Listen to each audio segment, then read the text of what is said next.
नमस्कार, मैं हूं नरेंद्र सिंह बबुआ। आप देख रहे हैं सबका सहारा न्यूज। 3 दिसंबर को एक युवक जिसकी शादी होने वाली थी, भागलपुर में लिट्टी वगैरह की दुकान करके अपना जीवन यापन करता था और वो अपने घर वापस 14 दिसंबर को उसकी शादी होनी थी और घर के लिए चला, लखीसराय के लिए, भागलपुर से लखीसराय के लिए चला था। और मोबाइल पर उसने अपने परिजनों को बताया कि मैं सुल्तानगंज स्टेशन टेम्पू द्वारा आ चुका हूं और एक लखीसराय के मित्र के साथ लखीसराय आ रहा हूं। उसके बाद से वो जो लापता हुआ तो परिजनों ने काफ़ी खोजबीन किया। लगभग एक महीना से ऊपर 40 दिन हो गए और रात में वो साउथ बिहार ट्रेन पर बेसुध स्थिति में मिला है। और अब जाकर के यहाँ स्थानीय चिकित्सक के द्वारा जो लड़का ला करके यहाँ पर उनको सौंपा कि फर्स्ट एड कर दिया जाए और काफ़ी हालत उसका नाजुक था।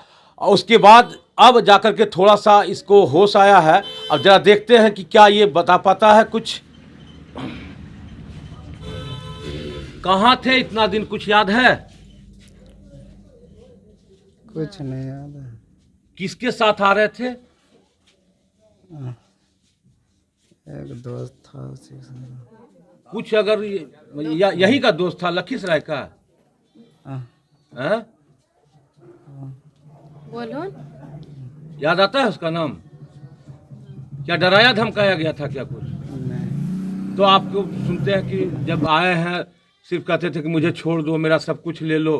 और जब ले रहा था तब हम बोले ये बात। हैं? जब हमसे पैसा ले रहा था हम ये बात बोले हैं। जब आपसे पैसा ले रहा था? जी। कितना पैसा था आपके पास लगभग? लगभग 55-60 हज़ार। 55-60 हज़ार। एक मोबाइल था। मोबाइल भी ले लिया? हाँ। और 55-60 हज़ार रुपया भी ले लिया? हाँ जी।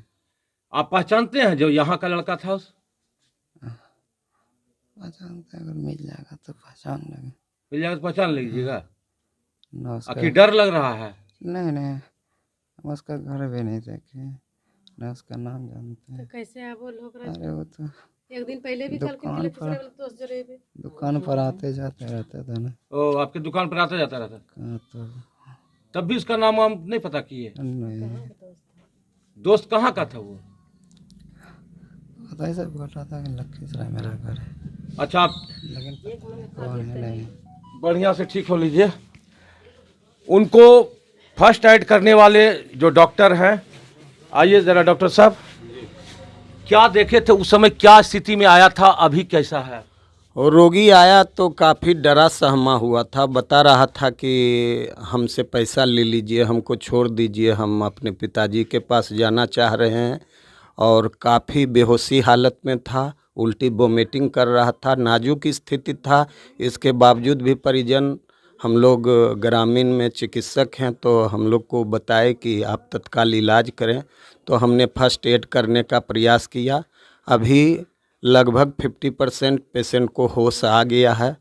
काफ़ी दिनों से लापता है, कमजोरी काफ़ी है। अभी क्या लग रहा है, डरा सहमा लग रहा है? जी, बहुत डरा सहमा हुआ है। वो बता रहा था कि हमको गोली उली मत मारिए, सारा पैसा ले लीजिए, ऐसा वो स्टेटमेंट दे रहा था। फिर काफ़ी हम लोग साहस दिए, समझाने बुझाने का काम किए कि आप घबराइए नहीं, आप मेरे पास चलाए हैं, सुरक्षित है, कोई दिक्कत आपको नहीं होगा।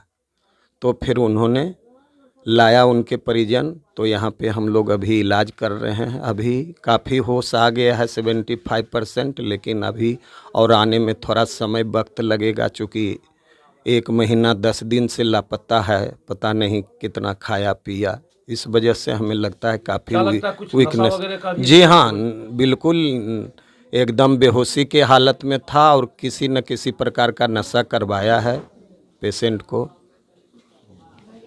तो देखिए, अभी अब उनकी भाभी जो सबसे अंतिम जिस समय वो गायब हुआ है, उससे पहले जो आखिरी बात किया था अपनी भाभी से, उनसे पूछते हैं क्या हुई थी बात। बात यह है कि कब कहाँ है जी? तो हम सुल्तानगंज में, तो बोले कि सेबल वीडियो कॉलिंग करते हैं, देखते हैं कहाँ है। तो वीडियो कॉलिंग किया, सुल्तानगंज में दिखाया। उसके बाद मोबाइल स्विच ऑफ था। उसके बाद से फिर कोई ट्रेस नहीं है। फिर हम सोच लिए कि सुल्तानगंज में है, बोले कि भाभी आएंगे लेट सेट, गाड़ी अभी नहीं है। तो हम अपना काम करने लगे, बेटी बतियाई है हमको वैष्णवी, तो वैष्णवी भी बोली कि लेट सेट गाड़ी है बेटा, बेटा आ जाएंगे, बोलो लेट सेट हम बस। इनकी शादी होने वाली थी 14 तारीख को, 8 तारीख को तिलक था। देखिए, इतने लोग तो मान लीजिए अब कम से कम परिजन बहुत खुश हैं कि ये सही सलामत आ गए, वापस आ गए। लेकिन अब पुलिस को इसमें बहुत कुछ ढूंढना निकालना है, खोजबीन करना है कि आखिर इनके पास जो 55-60 हज़ार रुपया जो उन्होंने कड़ी मेहनत करके भागलपुर में कमाया था और उस पैसे के लोभ में किसी ने इनको वहाँ से ट्रैप किया और अपने कब्जे में रखा। किस तरह से रखा, इनका हालत ही बता रहा है। जब डॉक्टर कह रहे हैं कि 50-75% तक ठीक हुए हैं, तो किस स्थिति में होंगे जब अभी ऐसी स्थिति में है, जब कुछ भी बताने से मतलब लाचार हैं ये। तो पुलिस के लिए बहुत ही ज़रूरी है ये जांच करके कि क्या इनके साथ हुआ, किसने किया, इसमें उद्भेदन लाना बहुत जरूरी है। वो लड़का आ गया जिसने इनको पहचाना, इधर आओ, इधर आओ बाबू, जिसने इनको पहचाना और ट्रेन पर ये अपने एक परिजन को छोड़ने के लिए गए थे और उसके बाद ये ट्रेन पर आप छोड़ने गए थे अपने परिजन को जी। तो ये इनको किस हालत में आप देखे? पूरे चप्पल पहने हुए थे, टी शर्ट पहने हुए थे, बस टोपी था, चप्पल पहने हुए नहीं थे। एकदम बेसुध हालत में थे। नहीं टोपी था, नहीं टोपी कहाँ, टोपी था, तो टोपी कहीं गिर गया हुआ, टोपी घर में आपका गिरा है टोपी। हम आधा चलिए ना, कोई बात नहीं है। कैसे कैसे हालत में आप देखे इनको? बैठे हुए थे बोगी पर, ऐसे ट्रेन के आगे में बैठे हुए थे, मतलब बोगी में, और कुछ मैंने गेट बोलने के वाले सामने। की स्थिति में नहीं थे? नहीं पहचान भी नहीं रहे थे इसको। हम पहचाने, पूछे कहाँ जा रहा है, कुछ नहीं बोला। उसके बाद इसको खींच के हम नीचे उतारे ट्रेन से। उसके बाद इसको पहचान गए थे, गांव का बच्चा था, पहचान गए। उसके बाद इसको लाए हम, बाइक से लाए। उसके बाद बाइक पर भी अजीब जैसा करने लगा, बोलने लगा कि मेरा पैसा तुम छीन लेगा, मार देगा हमको। फिर भी किसी तरह से हम 2 भाई थे, बैठा के इसको लाए। उसके बाद इनके मामा जी हैं, इनके पास हम लाए इनको।